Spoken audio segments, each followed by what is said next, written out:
की बीमारी, मधुमेह की बीमारी पिता को होती है तो बेटे को आ जाती है। बोलो री जी सही है कि गलत है? बाप को होती है तो बच्चों को आ जाती है। जब शुगर की बीमारी बाप को है तो बेटे को आ गई, बाप को है तो बेटी को आ गई। पर एक बात समझ में नहीं आती कि पिता इतना धर्मात्मा है, इतना पुण्यात्मा है, तो फिर इस पुण्य आत्मा के जैसा हृदय ये छोरे में क्यों नहीं आया रे? बीमारी आ सकती है। उसको शुगर थी तो इसको भी आ गई, उसको मधुमेह था तो इसको भी मधुमेह आ गया। डॉक्टर भी पूछते हैं तुम्हारे पिताजी को शुगर थी क्या? हाँ साहब उनको शुगर थी, तो तुमको भी है। थोड़ा ना थोड़ा अंश है। कारण मेरा निवेदन केवल इतना सा है, पिता का जैसा धर्म है, पिता जैसे भगवत भजन में लगा है, पिता जैसे धर्म में लगा है, सुंदर संस्कारों में लगा हुआ है, सनातन धर्म को आगे बढ़ाने में लगा हुआ है, अच्छे कर्म को आगे बढ़ाने में लगा हुआ है, ऐसा पुत्र होना चाहिए। पर आजकल कहने और करनी में अंतर है बहुत। ये एक माता जी ने लिखा है कि गुरुजी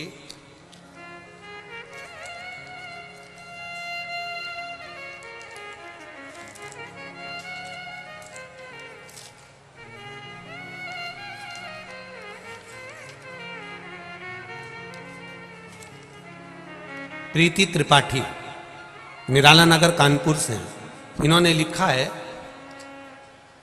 सब पढ़ना जरा अच्छे से। गाय के लिए गुरुदेव 2 वचन कह दीजिए जिससे गौ माता की रक्षा हो सके, उसके लिए। प्रीति त्रिपाठी ने लिखा है। अब बेटा प्रीति त्रिपाठी, आपके चरणों को मैं नमन करता हूं, प्रणाम करता हूं। आपके संस्कार हैं, आपके संस्कार हैं। आपने बोला गौ माता के लिए बोले, हमें गौ माता के लिए बोलने में कोई परेशानी नहीं, पर दुख केवल एक है हमारे हृदय में। इतना गौ माता पे प्रवचन देते हैं, इतनी सीख देते हैं, गाय को ऐसे रखो वैसे रखो, जरा सी बात में गाय का नाम आता है और आग बबूला हो जाते हैं, जरा सी देर में गौ माता के लिए टूटमान हो जाते हैं।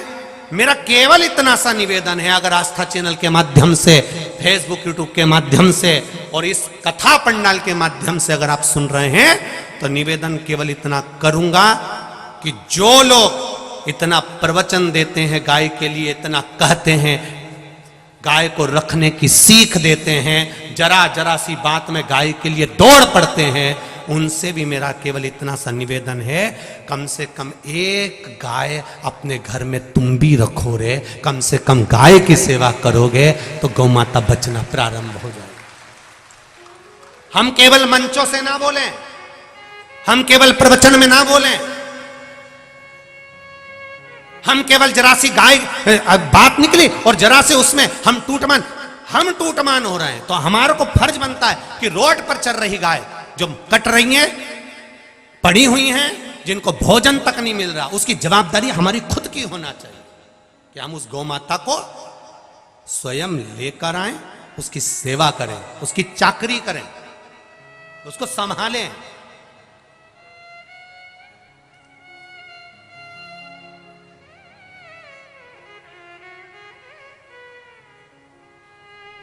पहले 322 ब्रेसिंग मशीन वाले कत्ल खाने थे। कितने? जम के बोलो जरा। 322। आज रिसर्च करिए, गूगल पे सर्च करिए, अब 4,500 से लेकर 5,000 कत्ल खाने ब्रेसिंग मशीन के हैं। ब्रेसिंग मशीन का कैसे? गाय का सफेद मांस की कीमत कम है और लाल मांस की कीमत विदेशों में ज्यादा है। तो क्या करते हैं मशीन वाले, गाय को कसाई के यहां से खरीद कर ले गए, कसाई घर में उसको रखा, रखने के बाद एक कुएं में, अंधे कुएं में उसको छोड़ दिया। 12 दिन तक गाय को बिना चारे के और बिना पानी के रखा जाता है। फिर उसका मुंह बांधकर पांव से उल्टा लटकाया जाता है। गाय के मुंह पर प्रेशर से पानी दिया जाता है, इतनी प्रेशर से कि गाय धक्का खाती है और उसके मुंह पे मारा जाता है। मुंह से उसकी श्वास उसके रक्त में जाती है और खून उसके रक्त में मिलना प्रारंभ हो जाता है। फिर गाय के गले पर धीरे से कट लगा दिया जाता है, बूंद बूंद कर कर टपकता रहता है खून, और गाय का खून गाय के मांस में मिलना प्रारंभ हो जाता है। तड़पती रहती है 9 दिन तक गाय मरने के लिए, तब वो मरती है और मरने के बाद उसका मांस निकाल कर डब्बे में पैक कर कर विदेश में भेज दिया जाता है।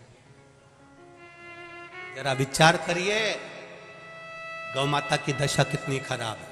मेरा तो निवेदन केवल इस व्यासपीठ से इतना सा है, प्रत्येक गौ माता की सेवा, जितने लोग दिल से कहते हैं कि हम गौ रक्षा करना चाहते हैं, हम गाय की रक्षा करना चाहते हैं, उनसे भी निवेदन, आपके घर में गाय बंधी होना चाहिए, आपके घर में गौ माता होना चाहिए। आप गौ माता की सेवा में लीन रहो। ज्यादा नहीं रख सकते, एक रखो, 2 नहीं रख सकते तो 1 की सेवा करो, जितनी सेवा बन सकती है उतनी करो। बड़ी प्रसन्नता होती है पथमेड़ा गौशाला को जब हम देखते हैं, राजस्थान की पथमेड़ा वाले महाराज जी ने कितनी सुंदर व्यवस्था से संभाल रखा है उसको, बड़ी प्रसन्नता होती है, आनंदता होता है। करो सेवा।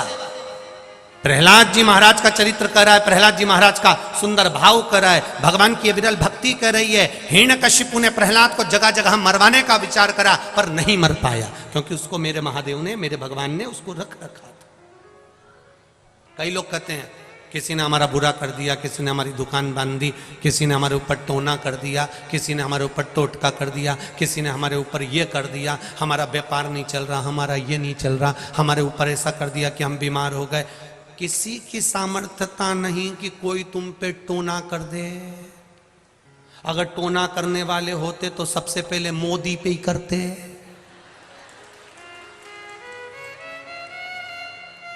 अगर होते तो सबसे पहले उस पे ही करते। तुम तो इतने फेमस भी नहीं हो कि तुम फिर कहीं इकट्ठो ना कर दे। अरे भाई, ये हमारा भ्रम है कि कोई हमें बर्बाद कर रहा है, ये हमारा भ्रम है कि हमारी दुकान नहीं चल रही, किसी ने टोना कर दिया होगा, किसी ने टोटका कर दिया होगा। ये भ्रम में, ये अंधविश्वास में ये जीना बंद कर दो। ये अंधविश्वास में जीना बंद कर दो कि किसी ने टोना कर दिया होगा, किसी ने टोटका कर दिया होगा, किसी ने ये कर दिया होगा। ये अंधविश्वास है जिस पर तुम जी रहे हो।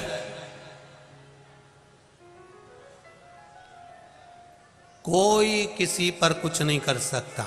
करने वाले होते तो अंबानी को छोड़ देते, मोदी को छोड़ देते, जो ऊंचे ऊंचे पद पर हैं। सबसे पहले दूसरे लोग इन्हीं को पकड़ते और टोना करवा के निपटा देते, पर किसकी सामर्थ्य था?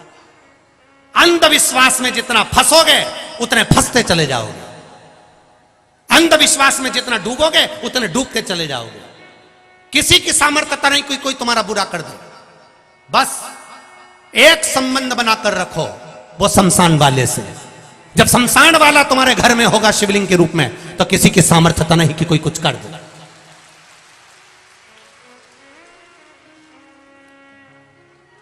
जिसके घर में भगवान शंकर का शिवलिंग विराजमान होता है, जिसके घर में भगवान शंकर के लिए 1 लोटा जल प्रतिदिन निकलता है, जिसके घर में भगवान शंकर को रोज 1 बेलपत्र चढ़ती है। शिव जी के मंदिर में घर का कोई एक व्यक्ति भी अगर जाता है और शंकर के मंदिर से वापिस आता है, तो घर में भगवान शंकर के रज हमारे घर में आती है, तो किसी की सामर्थ्यता नहीं कि कोई टोना कर सके, किसी की सामर्थ्यता नहीं। अंधविश्वास में जीना बंद करो। अंधविश्वास मत रखिए कि कोई कुछ कर देगा। भजन करो, भजन का बल बढ़ाइए। कुछ नहीं, भजन। प्रहलाद को खोलते हुए तेल में डाल दिया, कुछ नहीं हुआ। अग्नि में पटक दिया, कुछ नहीं। पहाड़ से नीचे फेंक दिया, कुछ नहीं। अंत में कहा भगवान है। खंबे में से भगवान प्रकट हो गया, प्रहलाद को बचा लिया, हिरण्यकशिपु को मार दिया। अब यहां तक की कथा तो भागवत में थी, पर शिव जी का एक रूप शिव महापुराण में यहां पर प्रकट हो रहा है, जिसको श्रम्भेश्वर महादेव कहा गया है। कौन से महादेव? जम के बोलो जरा। श्रम्भेश्वर महादेव। अब एक रूप प्रकट हुआ।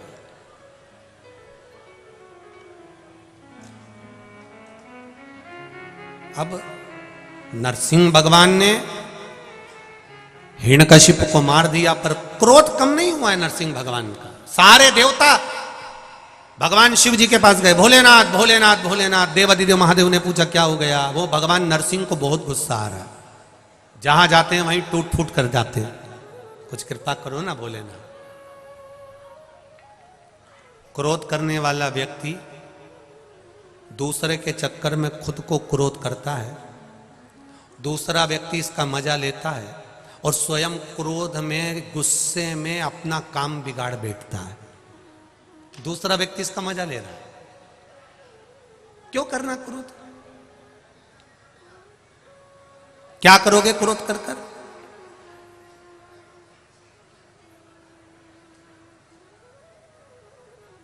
जिस समय क्रोध आए थोड़ी देर भगवान की भक्ति का रसतत्व ग्रहण करो।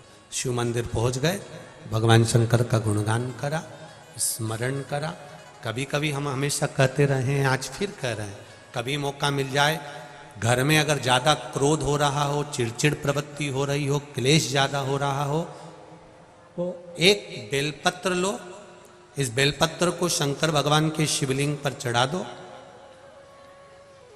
5 जगह पर जल चढ़ाना प्रारंभ कर दो। जैसे ये शिवलिंग है, ये जलाधारी है, जलाधारी के बीच में अशोक सुंदरी है, राइट में गणेश, लेफ्ट में कार्तिकेय हैं। जहां पर शिवलिंग रखा हुआ है वो पार्वती जी का स्थान है।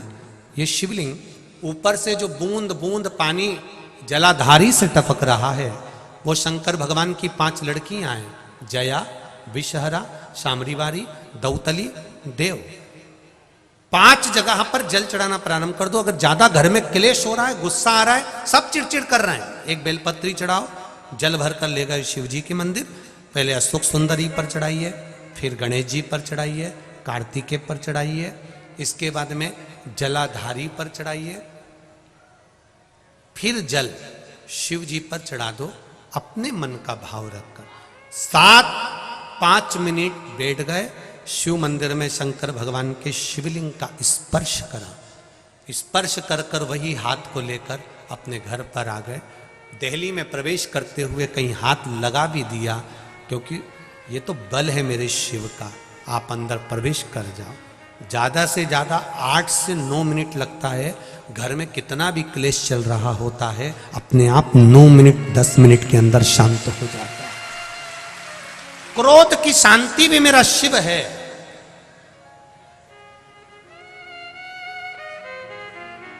उसका भजन है।